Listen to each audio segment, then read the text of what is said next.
Hello, welcome to the March 16th edition of Success by Association Live. Today's issue is sponsored by Visit Mooresville and Visit Greenville, North Carolina. We thank them for their support of AENC. Today's article is written by Cynthia Mills with the Leader's Haven and is reprinted with permission. The article is titled, One Interaction at a Time. It's spring, and with renewal comes the chance to reshape our future through the way we engage for positive outcomes.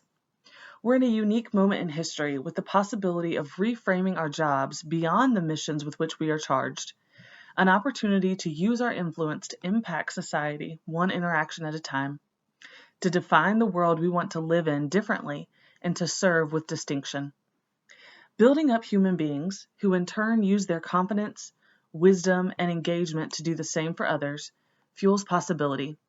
It can drive us to not just the innovations of our time, but to the beauty of living life well together, accomplishing worthy objectives that advance humanity's spirit.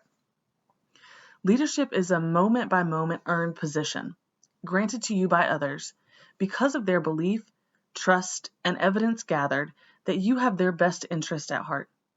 Leadership is not aspirational just to deliver the bottom line, member benefits, and performance reviews, but to inspire engagement that develops and matures us as humans while we create possibility.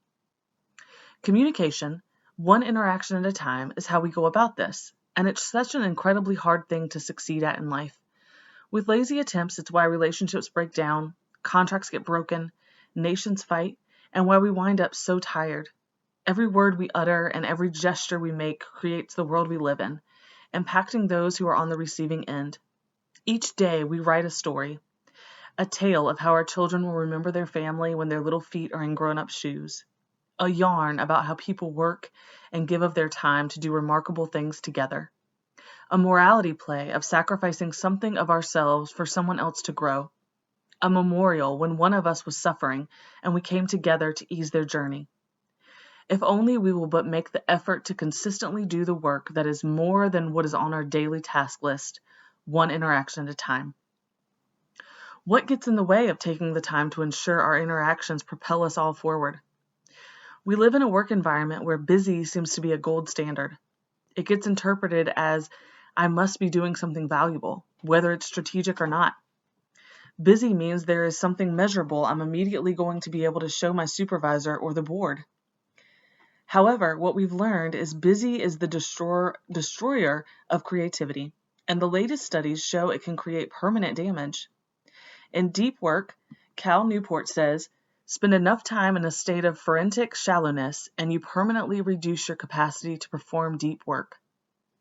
Leaders can alter this and be the buffers of reasonableness, allowing us to flourish as humans and to make the biggest contributions to society while enhancing our relationships and experiences. Leaders can help us have time for each other so we can have meaningful interactions that lead to extraordinary work, not just work. What if in creating that space, we also invested in people, taking the time to learn how they want to develop, giving them latitude to create and design, and become the champion of their full being? What if we assumed the best and coached, inquired instead of accused, asked instead of leading with our assumptions? We're truly open to allowing something different to occur and operated from compassion. Our interactions can be models for others to follow as they lead their teams. As we've moved out of crisis leadership, we have realized that we cannot run at this pace in perpetuity. There is a reshaping needed. As we formulate our strategic futures for digital-first organizations and create an emotionally intelligent work environment. In the midst of this experience, we seem to have lost the understanding of the difference between healthy debate and conflict. Conflict begins with the emotion.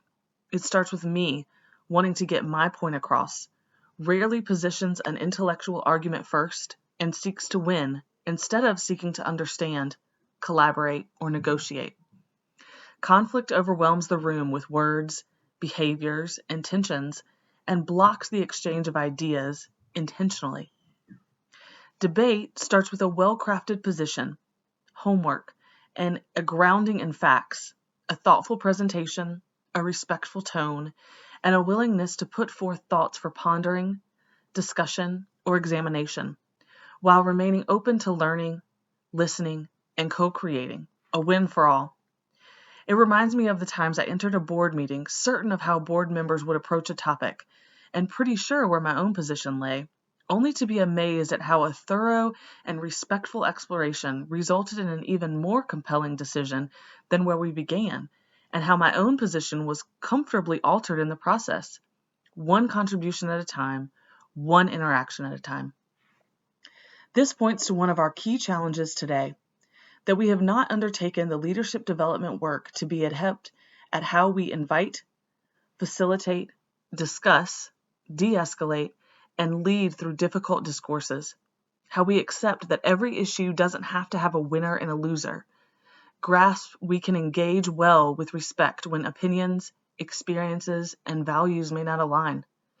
We almost seem to have lost the desire to listen from interest, curiosity, and to learn, instead of listening for points to counter or in dialogue just to get to a decision and move on.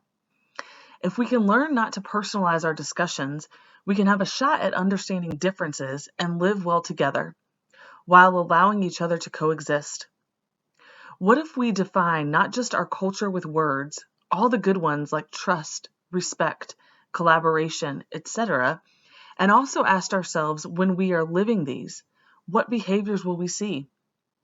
As importantly, what behaviors do we not want to see? Doing this work, taking the time to do this work, defining what it means to lead from the light, from possibility, from building up, and from creating trust is some of the most beneficial work and best spent time that we'll ever participate in. Ultimately, we're talking about living from civility, one interaction at a time. Who has a better shot at this being an expansive approach for society than associations, with the millions of people we engage with year over year? We have an amazing opportunity to demonstrate how to design effective conversations, to model behaviors that allow our missions to flourish, and as we do the work, to show others how best-in-class interactions win the day. We can not only engage in deep exploration of important topics, but invite the differences, create scenarios of how we engage when it gets tough, show the world we can debate and get to resolution in healthy ways. What if we also went beyond a culture of words and rewarded the behaviors that we want to see, built them into our board orientations, had board discussions not just about what we've accomplished, but how we've accomplished it? What if it was part of our hiring interviews, our volunteer training, our conversations about board candidates? It's not just about skill and diversity, but how skilled people are in being the ways that we want leaders to be in our organizations and companies. What if we talk to board candidates and we're clear that in leadership roles, how we be is just as important as the work we do? What if it was also a regular part of our performance check-ins and annual reviews? It seems a welcome thought to have a break from how things have been evolving and what we see in society and how those interactions are playing out. If we can take a breath, have the courage to redesign, and contribute individually and every day to associations' broad impact on humanity, we could become an incredible crescendo of positivity, empathy, compassion, and accomplishment because of each of us. I'm a believer, one person at a time, one interaction at a time. That concludes this article. We hope you have a great day.